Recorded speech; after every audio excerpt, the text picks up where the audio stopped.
nyt mielenkiintoinen niin kuin kysymys. Mua kiinnostaa, kuinka pitkälle sä oot rakentanut maailmaa ennen kuin sä niin kuin kerrot siitä, ennen kuin se peli alkaa siellä? Oh boy, mä avaan Obsidiani ihan nopeasti tuosta, koska mulla on maailmaa luotuna, siis kun ne pelit, mitä mä vedän periaatteessa ns. Nykyisyydessä, niin ne on vuonna 827. Ja 827 on noin 9000 vuotta sen jälkeen, kun tämä maailma on luotu. Ja sinne mahtuu, niin kuin, siellä on muun muassa jumalsodat ja kaikkea muuta kivaa. Jos täällä on mun pelaajia katsomassa, niin älkää olko liian disillusioned, nyt, mitä mä sanon tässä. Siis loppujen lopuksi, että miten paljon mä olen niin kuin täyttänyt tuota maailmaa, kuinka paljon mä olen miettinyt asioita, siis on ihan järjettömän vähän.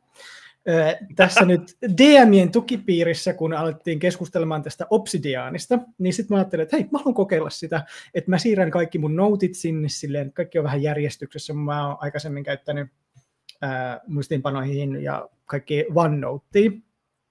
Ja sitten kun mä rupesin siirtää, ensinnäkin siis sessioprepit on tosi lyhyitä. Sitten kun mä rupesin... Fiilaan. Mun lyhyin preppi taitaa olla just Boblin the Goblin tai jotain.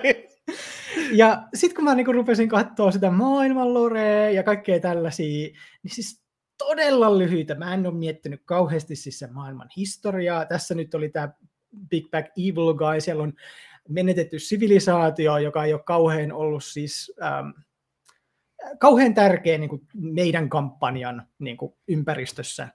Mulla on erittäin vahvasti tällainen linja, että jos se ei ole niin kuin tämän ajan, niin kuin, että pelaajien täytyy saada tämä tieto, niin mä en luo sitä. Terveisin, mulla on 4 jumalaa mun maailmassani. Mä en ole tehnyt sen enemmän.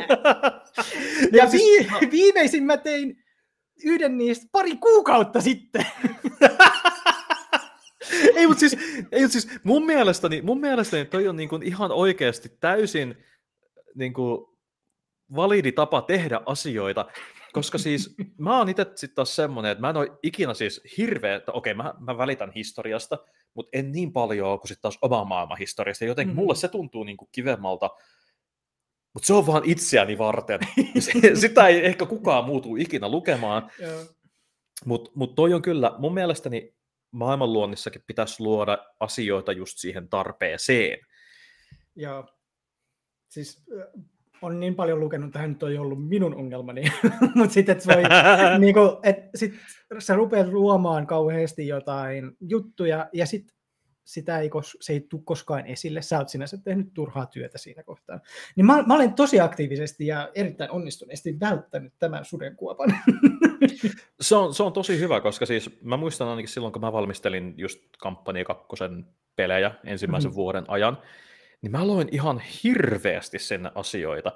Ja yksi mun lemppari NPCistä oli hänet tunnettiin nimellä Kapteeni, ja hän oli semmoisen kirouksen alla, ja hänen niin kuin, suurin osa miehistöstään oli vangittu, ja hän ei saanut sanoa siis itsestään juuri mitään.